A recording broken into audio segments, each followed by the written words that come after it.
পুঁজিবাজারে তালিকাভুক্ত কোম্পানিগুলোর মধ্যে গত ৩ কার্যদিবস থেকে লেনদেনে শীর্ষে রয়েছে সিমেন্ট খাতের লাফার্জ সিমেন্ট। আজ দুপুরে 12:30টা পর্যন্ত প্রতিষ্ঠানটির শেয়ারে 13,08,03,124 টাকা লেনদেন হয়েছে। প্রতিষ্ঠানটি 2003 সালে পুঁজিবাজারে তালিকাভুক্ত হয়। প্রতিষ্ঠানটি 2011 সালে বিনিয়োগকারীদের জন্য রাইট ঘোষণা করলেও পরবর্তী বছরগুলোর জন্য কোনো ধরনের লভ্যাংশ ঘোষণা করতে পারেনি। প্রতিষ্ঠানটির মোট শেয়ারের মধ্যে বিনিয়োগকারীদের হাতে রয়েছে 29.94 পয়সার শেয়ার।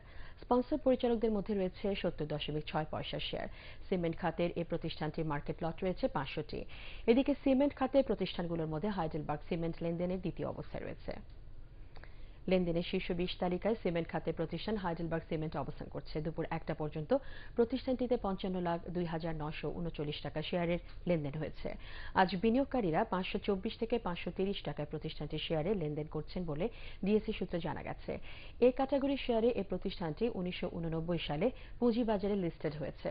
2010 সালে প্রতিষ্ঠানটির শেয়ার প্রতি আয় দেখানো হয় 17 টাকা 67 পয়সা।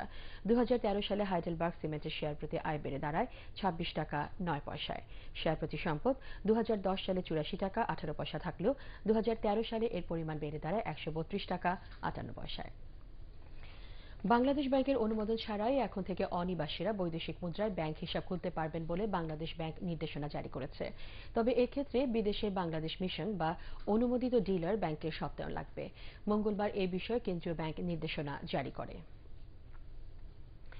আগামী রবিবার 1 জুন বিকেল 4টায় ওয়াটার কেমিক্যাল কোম্পানির পরিচালনা পর্ষদ সভা হবে। সম্প্রতি মূল মার্কেটে ফেরা ওয়াটার কেমিক্যাল কোম্পানি সমাপ্ত অর্থ বছরের আর্থিক প্রতিবেদন পর্যালোচনা করে লভ্যাংশ দেবে কিনা সে বিষয়ে সিদ্ধান্ত নিতে বোর্ড সভার আহ্বান করেছে। দেশের বাইরে পড়তে যাওয়ার সময় এখন থেকে একজন শিক্ষার্থী $500 পরিবর্তে 12,000 মার্কিন ডলার বা সমপরিমাণ বৈদেশিক মুদ্রা নিতে পারবে বলে জানা গেছে। বুধবার বাংলাদেশ ব্যাংকের বৈদেশিক নীতি বিভাগ নতুন এই নির্দেশনা দেয়। অনুমোদিত শিক্ষার্থীদের বিদেশে পড়তে যাওয়ার সময় ভ্রমণ কোটায় বৈদেশিক মুদ্রা ছাড়করণের জন্য এ সময় ব্যাংকগুলোকে নির্দেশ দেওয়া হয়। এর ফলে একজন শিক্ষার্থী বিদেশে যাতায়াত বাবদ 1 বছরের জন্য ভ্রমণ খরচ 5 থেকে সর্বোচ্চ 12,000 মার্কিন ডলার বিদেশে নিতে পারবে।